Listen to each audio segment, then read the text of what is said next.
अस्सलामुअलैकुम वरहमतुल्लाह। सामीन 24 ज़िलहिज्जा है, 24 जुलाई है। सोशल इंडिया न्यूज़ में आपका खैर मकदम है।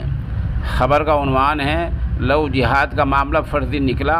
बीजेपी लीडर ने मुस्लिम को फंसाने के लिए लड़की को हायर किया था। मामला उत्तर प्रदेश के कासगंज का है। पूरी खबर तफसील से सुनने की है।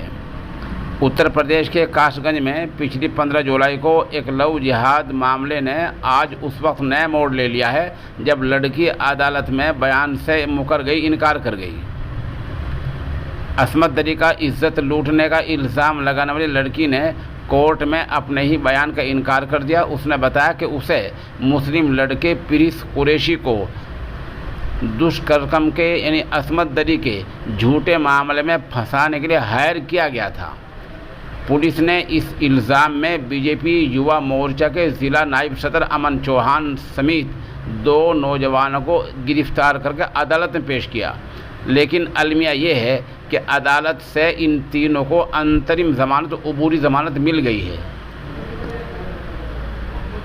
इससे आप अंदाज़ा लगा सकते हैं कि बीजेपी लीडर लव जिहाद के आड़ में क्या खेल खेल रहे हैं और किस तरह प्रिंस कुरैशी को फंसाने की कोशिश की गई थी। वो तो अच्छा हुआ और गनीमत रही कि लड़की सच्चाई पर आ गई और लड़की ने अदालत में कहा कि मुझे हायर किया गया था और मैं ऐसी कोई बात मेरे साथ नहीं हुई है।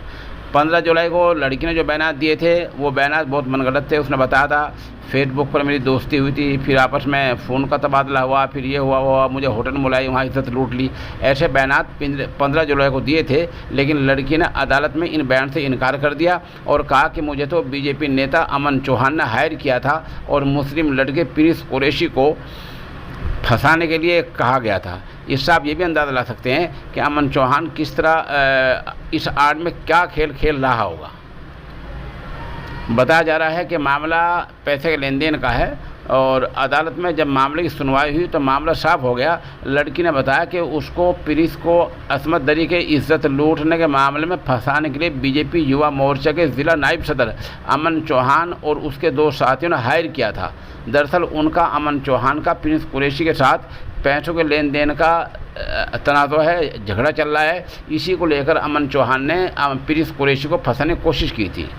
बता दें कि शुरू में जब ये मामला थाने में गया तो पुलिस ने शुरू में एफआईआर दर्ज नहीं की थी। पुलिस को खुद शुबा लग रहा था, लेकिन बाद में लड़की ने बयान और दे दिए, फिर बयान दर्ज करना पड़ा।